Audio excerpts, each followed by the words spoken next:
drink, actually. He was one nice friend. Let Mom get here. And he must have been friends with everybody.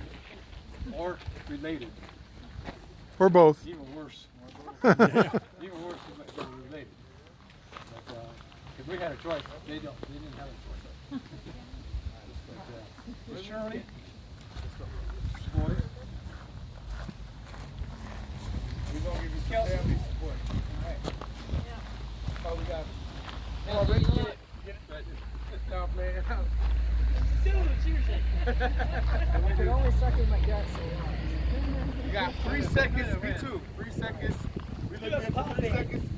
Let's go. Right, now it's good. Now, Brett, pop it. thank everybody for coming. Got some more people coming around here yet. Hurry, hurry, hurry. Step right up. Round Shirley. shoulders, shortstop, nobody knows. Well, I'm going to go ahead and throw down here. So, I'm Rick. I am Larry's little brother. Yeah. And I am very, very pleased to be here with family and with all friends. And he does not look his age at all. I couldn't believe it.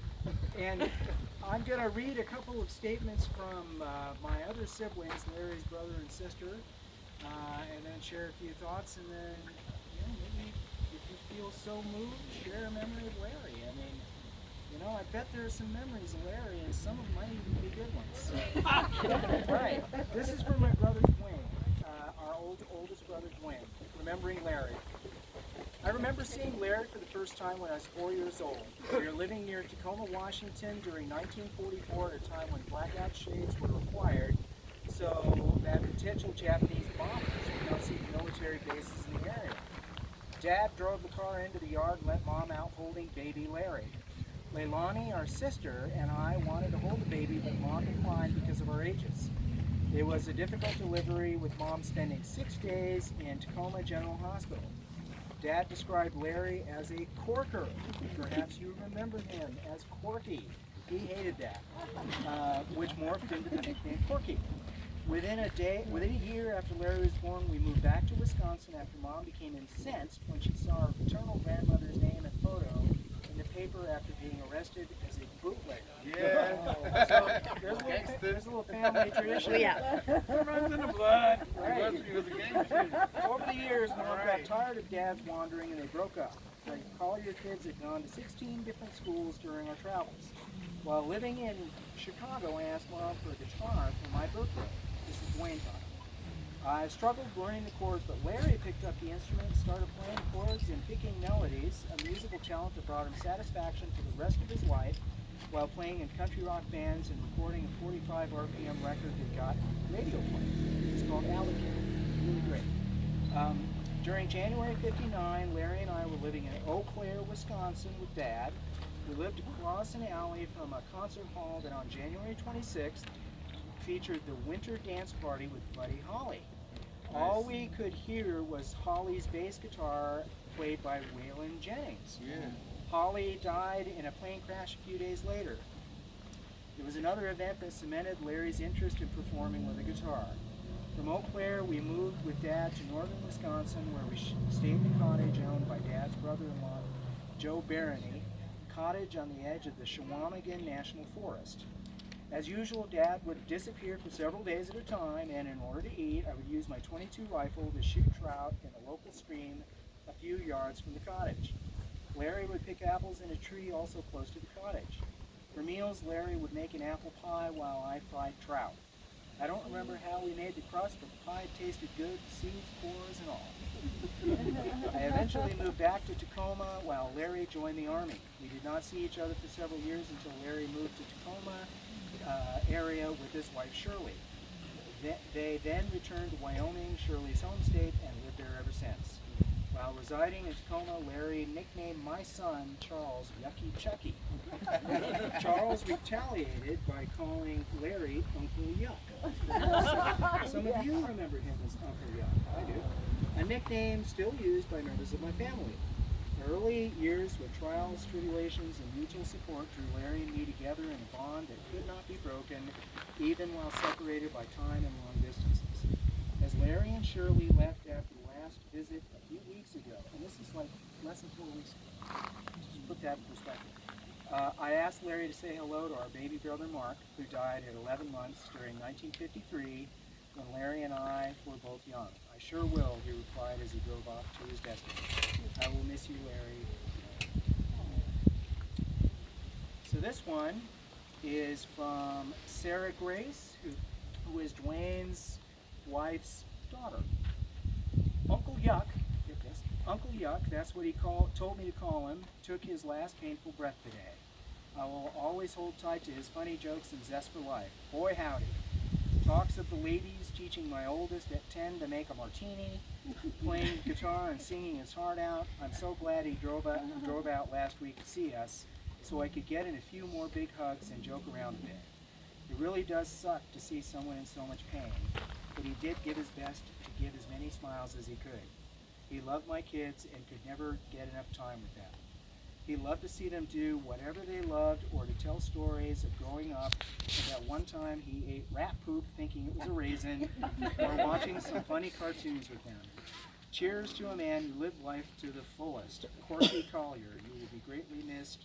Love, Sarah, Grace, and family. Todd, Joshua, Catherine. Okay.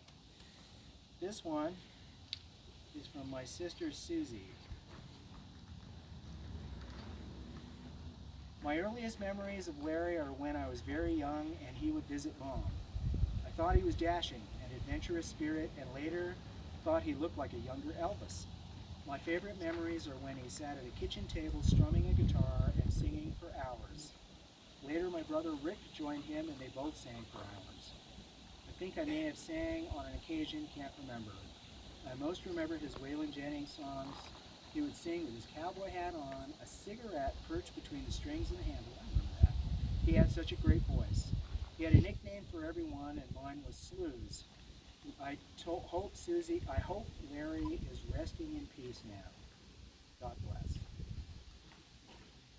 So, I'm going to share a memory, and then I'm going to open it up, because I bet you all have memories too.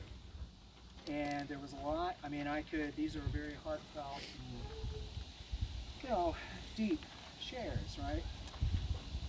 But we all know that Larry was a wild and crazy guy. And he was not always on his best behavior. And it was when he was not on his best behavior that he was the most fun. So I am going to tell you a story that is maybe a little off color. My apologies in advance, but it was one of Larry's favorite stories, and the thing is, it's a true story. And I'd say half of you, he's probably told half of you this already. There are people in Tibet that know this story. He has told, perfect strangers this story. So, We don't know Rick, but we know what he did. Yeah. So here is Larry's favorite story about me. Circa 1981, I lived in Phoenix, Arizona, and I came up, I was about 20 years old, and I came up and I visited Larry, right, and family. And he decided it'd be really great fun to take some of his friends and me to a ball game at the Kingdom with the Seattle Mariners, who were then and still are a fairly lousy team. And they were doing a fairly lousy job. But it was this big new stadium. I was from Phoenix, and Phoenix was kind of behind the times. So before the game started, Safeco Stadium. right, I had to take a leak, right? And so there are all kinds of people in the hallway around the stadium. And so I'm looking around, and then Larry points, and he says, over there. And there I see, at the end, right? So I kind of run into the room. I'm the only person in this room, right? And what was even more disconcerting was I didn't see any urinals up there. So, but I did see this big bowl-shaped thing with a metal pipe coming out the top and a disc on the top, and water was coming out. And I was thinking, well, this is Seattle. This is a newfangled urinal. Right? So I walk up, and keep in mind, I'm by myself, right? Nobody's in there. I walk out, and I start to take care of business. And, 20 seconds go by, and all of a sudden I hear this rustling. And out of a stall, directly in front of me, walks this old lady.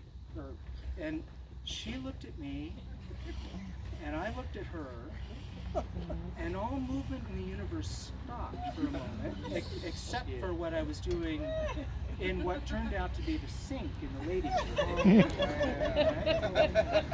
She then shook her head, walked out the door, and I finally, I turned white, right? I finish what I'm doing, I walk out the door, and there is Larry doubled over with laughter. Now this is a guy that taught me the value of loyalty, right? Because he was the one that said, oh, no, Rick, I made a mistake, don't go in there. Or he's the one that, no, that didn't happen. Well, he could have been the one that popped his head in and said, Rick, wait a minute, you're in the wrong one. Didn't do that at all. He let me take a leak in the sink in a ladies' restroom. Yeah. And he laughed I for, like the that. for the rest of the evening, and then he told that story to everybody. And I was at my daughter's wedding. I was just sharing this. My daughter got married in 2013, and it was this big grand occasion. And Larry shows up. Were you there, Shirley? I had to work. Okay. Larry shows up. I always and had to work. I'm busy emceeing, and then all of a sudden he comes up and to say, "Hey, I just told your friend the Kingdom story." And he got a lot of joy out of that. I can't say that I got a huge amount, but I got to tell you that you know what? He is smiling right now to know that story was. So that's my big memory of Larry. That's important. I am going to open it up. Who'd like to? I have one question first. Did the lady wash her hands before she left? Can you believe it? She didn't. I know.